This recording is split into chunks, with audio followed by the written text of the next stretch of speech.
वेगवान स्वरूपातल्या बातम्यांकडे वळूया। मराठा समाजाला ओबीसीतून आरक्षण मिळावं यासाठी उपोषणाला बसलेले मराठा आंदोलक मनोज जरांगे यांनी उपोषण सोडलंय।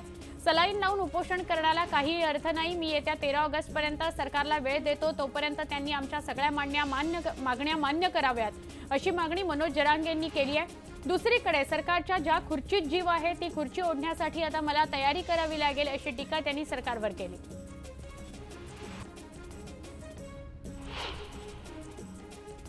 जरांगे पाटलांवर पुण्यातील कार्यक्रमात एका नाट्य निर्मितीची आर्थिक फसवणूक केल्याचा आरोप आहे। या प्रकरणी जरांगेंविरोधात अटक वॉरंट जारी केलंय। हे फडणवीसांचं षडयंत्र असून मला जेलमध्ये टाकून जीवे मारण्याचा प्रयत्न सुरू असल्याचा आरोप जरांगेंनी केला होता।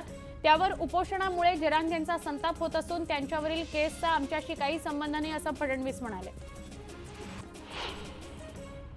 13 ऑगस्ट पर्यंत सरकारला वेळ देतो, तोपर्यंत त्यांनी आमच्या सगळ्या मान्य कराव्यात। मागणी मान्य झाली नाही तर मात्र पुन्हा एकदा आम्ही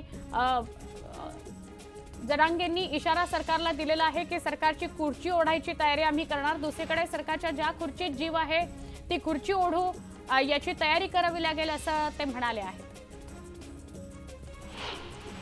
जरांगेंनी भाजपवर हल्लाबोल केलाय। जर मला जेलमध्ये टाकलं तर भाजपची एकही जागा आली नाही पाहिजे असं आवाहन त्यांनी मराठा समाजाला केलं।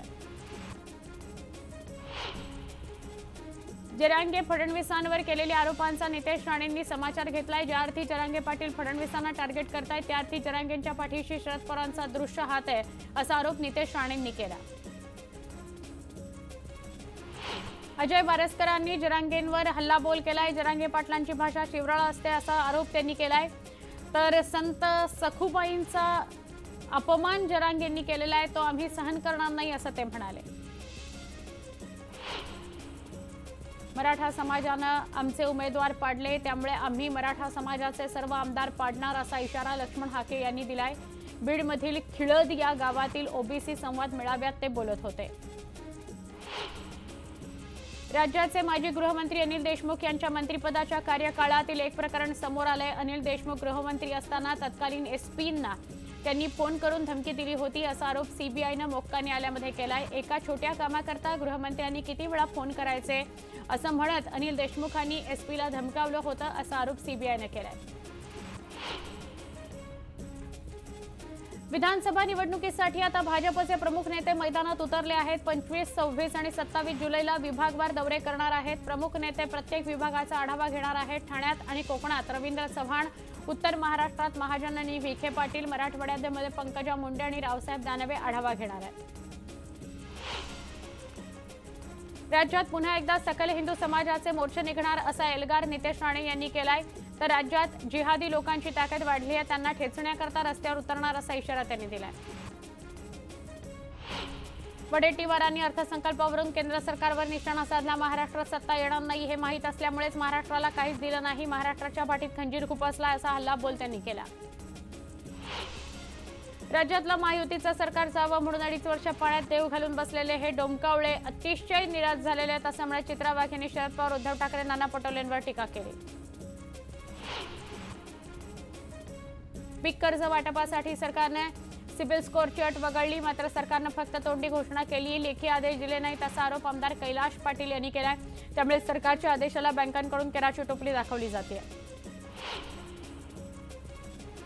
विधान परिषदेचे सदस्य म्हणून निवड झाल्यानंतर प्रथमच गोंदिया जिल्ह्यात झालेल्या परिणय फुकेंचं जल्लोषात स्वागत करण्यात आलं। यावेळी फुकेंच्या चाहत्यांनी मोठ्या प्रमाणात बॅनर आणि होर्डिंग्स लावले। मंत्रिमंडळातील खडाजंगीवर राष्ट्रवादी काँग्रेसचे आमदार माणिकराव कोकाटे आक्रमक झालेत। मंत्र्यांचा काय सुरू आहे हे कुणालाच कळत नाही, त्यामुळे मुख्यमंत्री आणि दोन्ही उपमुख्यमंत्र्यांनी बैठक घेत आमदारांची कामं मार्गी लावावीत अशी मागणी त्यांनी केली आहे। जिल्हा परिषद शाळेमध्ये 5वीचा वर्ग सुरू करावा या मागणीकरता विद्यार्थी आणि पालकांनी चक्क बीड जिल्हा परिषद मुख्याधिकारी यांच्या कार्यालयातच शाळा भरवली। बीडच्या नांदुरघाट गावात हे आंदोलन करण्यात आलं। मनमाड बाजार समितीत व्यापारी आणि माथाडींमध्ये लेव्हीवरून वाद झाल्यानं हमाल मापारी यांनी बेमुदत बंद आंदोलन सुरू केलंय। त्यामुळे कांदा लिलाव ठप्प झाला असून शेतकरी संतप्त झाले। नाशिक ठाणे महामार्गावरील रस्ते सदस्यांचा मंत्री दादा भुसे यांनी आढावा घेतला। 8 दिवसांमध्ये परिणाम न दिसल्यास अधिकाऱ्यांवर कारवाईचा इशारा देण्यात आला। 24 तासात सोन्याचे दर 3,500 रुपयांनी तर चांदीचा दर 4,000 रुपयांनी कमी झालाय, त्यामुळे ग्राहकांमध्ये आनंद आहे. जळगावात सोनं खरेदी करता गर्दी झाली आहे. घरकुल लाभार्थ्यांची अग्रिम रक्कम जमा करावी यासाठी यवतमाळमध्ये काँग्रेसनं ढानकी नगर पंचायतीवर मोर्चा काढला. 583 घरकुल धारकांना घर बांधकाम करण्याकरता अग्रिम रक्कम देण्यात यावी आणि पाणी पुरवठा सुरळीत करावा या मागणीकरता हे आंदोलन करण्यात आलं.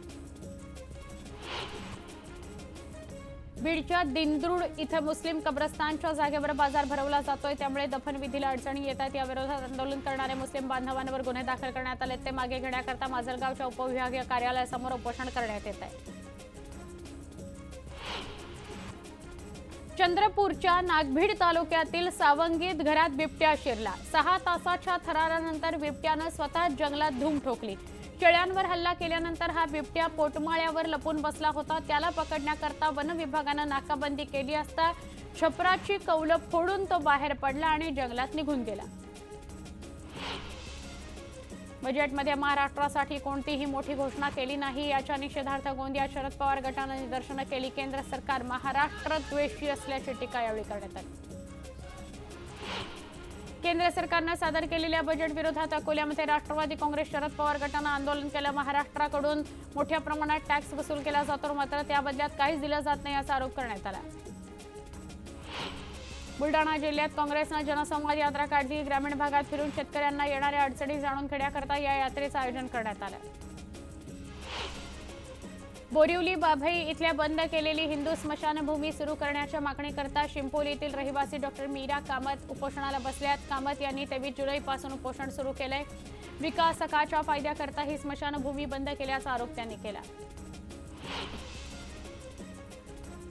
वाढवण बंदर विरोधी संघटना आक्रमक झाल्यात. पालघरच्या हुतात्मा चौकात 3 दिवसाचं लाक्षणिक उपोषण आजपासून सुरू करण्यात येत आहे. 20 पेक्षा अधिक स्थानिक संघटनांनी या बंद विरोधात एल्गार पुकारलाय. छत्रपती संभाजीनगर शहरात 4 दिवसांपूर्वी डेंग्यू सदृश आजारानं 2 मुलांचा मृत्यू झाला. या घटनेनंतर महापालिका प्रशासन खडबडून जागा झालं. धूर फवारणी आणि अबेटिंग मोहीम सुरू करण्यात आली आहे. कोरोना दिवस पाळा, डेंग्यू आणि चिकनगुनिया टाळा असं आवाहन पालिकेनं केलंय. सांगलीच्या जत तालुक्यातल्या पाण्यापासून वंचित असणाऱ्या 30 गावांना पाणी मिळावं या मागणीकरता तुकाराम बाबा महाराजांकडून करण्यात आलेल्या आंदोलनाला अखेर यश आलंय. राज्य सरकारकडून मंजूर झालेल्या योजनेच्या प्रत्यक्ष कामाला आता सुरुवात झालेली आहे.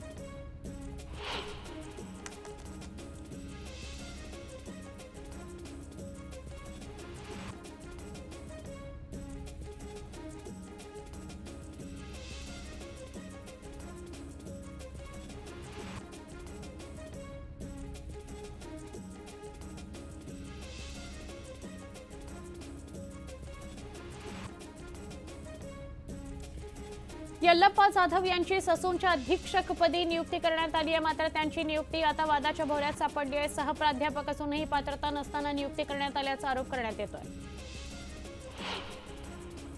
सुट्टीसाठी घरी आलेल्या चांदवडच्या वाहेगाव इथल्या लष्करी जवानाचं मनमाडजवळ अपघाती निधन झालं. तेजस आहेर असं त्याचं नाव आहे. ते पंजाबच्या भटिंडामध्ये 268 इंजिनियर रेजिमेंटमध्ये कार्यरत होते. सासूरवाडीला जात असताना बाईकचा अपघात होऊन त्यांचं निधन झालं. शासकीय इतमामात त्यांच्यावर अंत्यसंस्कार करण्यात आले. ठाण्यातील तरुणीनं पाकिस्तानात जाऊन लग्न केल्याची धक्कादायक घटना समोर आली आहे. सोशल मीडियावर झालेल्या ओळखीनंतर तिनं थेट पाकिस्तान गाठलं आणि तिथं लग्न केलं. पाकिस्तानातील रावलपिंडी इथं काही महिने ही तरुणी राहिली आणि 17 जुलैला पुन्हा ही तरुणी भारतात परत आली. ठाणे पोलिसांना हे कळताच त्यांनी या तरुणीला बोलावून घेतलं. तिची चौकशी सुरू केली आहे.